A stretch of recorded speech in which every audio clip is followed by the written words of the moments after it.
I'm Peter. Welcome to PD Tech for another professional guide. And I'm Duan. Our goal is to turn your bookkeeping from a headache into your greatest competitive advantage. Watch this video to learn how to delete or void an invoice in Xero. Click Sales, then select Invoices. You can delete an invoice if it's in the draft or awaiting approval status. Deleting an invoice completely removes it from Xero. To find the invoice you want to delete, scroll to find it in the All tab. Select the Draft or Awaiting Approval tab, or use Search. Let's click the Draft tab.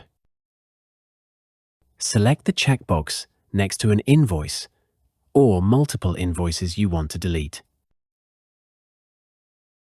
Then click Delete and click OK to confirm. You can also delete an invoice as you're editing it. In an invoice, click the menu icon and select Delete. Xero warns you deleting an invoice can't be undone.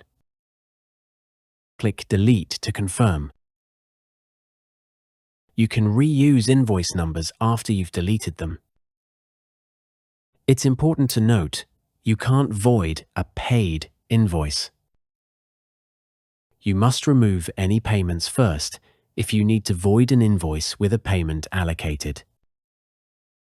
You can void but not delete an invoice with an awaiting payment status. Voiding keeps a record of the invoice in Xero to maintain an audit trail. You can only void awaiting payment invoices individually. Click the Awaiting Payment tab and open the invoice you want to void. Click the menu icon and select Void. Click Void to confirm. View deleted or voided invoices using the search field in the All tab. If you select the Include Deleted and Voided checkbox, Xero shows invoices with a deleted or voided status in the results. Now you know how to delete or void an invoice in Xero to ensure your records are up to date.